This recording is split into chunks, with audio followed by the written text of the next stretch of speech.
A continuación se realiza una identificación de diferentes elementos y situaciones de la experiencia contada por el señor Fabio, padre de Andrés, en el que se aprecian diversos relatos situacionales en las que el problema se centra no en el contexto sino en la persona. Eso yendo en contra de los planteamientos establecidos por el enfoque narrativo y por medio de ello se permite reflexionar sobre aquellos efectos que los mismos pueden generar en el proceso de desarrollo y aprendizaje del adolescente Andrés, y eso también en sus relaciones situacionales y parentales. Vamos a iniciar hablando acerca de los relatos para a partir de allí dar como una contextualización. Entonces, en el primer relato del señor Fabio nos habla de que la discapacidad intelectual de Andrés nos ha traído muchas consecuencias negativas. Me traje a Andrés para mi casa, sin saber que eso me causaría tantos problemas. Y me refiero a problemas porque últimamente él quiere hacer lo que le da la gana. Se la pasa solo jugando, no quiere estudiar y hace muchos berrinches. Y es que hace algún tiempo atrás se viene comportando de esa manera y yo ya no sé nada qué hacer. Ahora bien, los efectos que traen consigo las narrativas dominantes del señor Fabio es la carente aceptación y comprensión de la realidad del padre ante las capacidades diferentes de su hijo.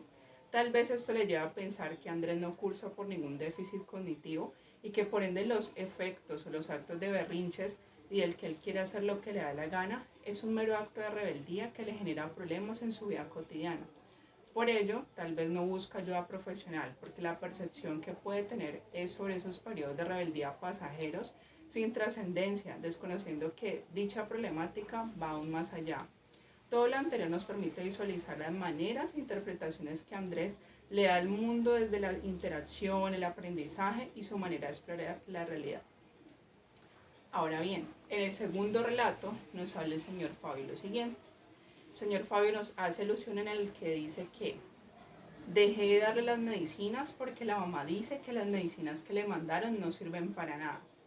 Entonces, los efectos que generan las narrativas del señor Fabio es la discontinuidad en el tratamiento neurológico al cual se encuentra Andrés. Esto es por la concepción de que su hijo no requiere ningún medicamento, ya que según él y su expareja esto no sería útil para él. Dicha negación no le permite concernir la necesidad de retomar su tratamiento médico, para que sea él quien determine la funcionalidad del medicamento sobre el grado de evolución o en su efecto involución desde sus capacidades cognitivas en las que se encuentra su hijo. Ahora bien, en el relato número 3 nos habla lo siguiente. No sabe qué hacer con Andrés, pues trata de tenerle paciencia, pero es que él hace las cosas difíciles. A veces lo dejo jugar un rato para que hagamos tareas, pero él no quiere luego hacerlas.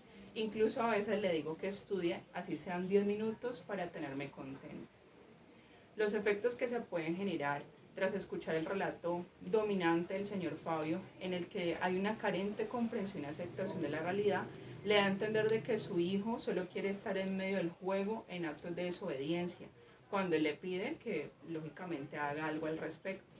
Por ejemplo, estudiar, y es que la obediencia de estudiar, aunque sea un rato, le genera a Andrés sin percatarse de que lo más importante es que el adolescente tenga un conocimiento significativo en su estudio.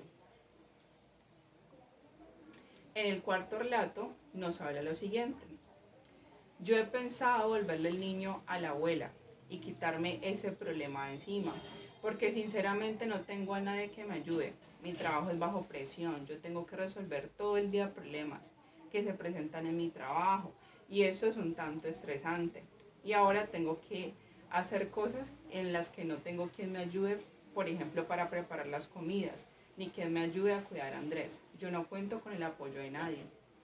Ahora bien, los efectos que se pueden generar tras este relato es un relato dominante en el que hay una reiterada concepción de aquello que él tiene sobre la concepción de su hijo, en el cual puede denominarse como una fase por la cual está pasando, que requiera tal vez atención y seguimiento.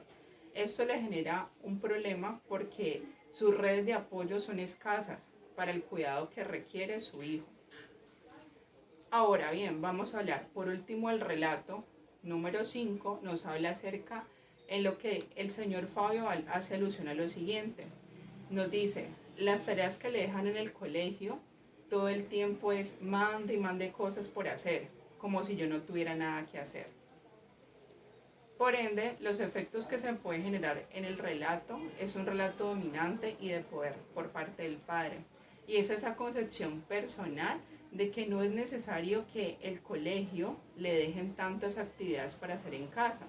Esto porque digamos que requiere de tiempo y este es el con el que él no cuenta, porque él trabaja y se mantiene ocupado en otras actividades. Esto afirma la reiterativa concepción que él tiene sobre la situación de su hijo, en el cual hace negación sobre aquella carente comprensión en la cual externaliza toda la aceptación del ser del padre, de contar con un hijo con capacidades diversas y de comprender que requiere tiempo y cuidado para la crianza del mismo. A su vez, esta situación es un tanto particular de análisis en cuanto a aspectos comunicativos en los que sostiene la madre con su hijo.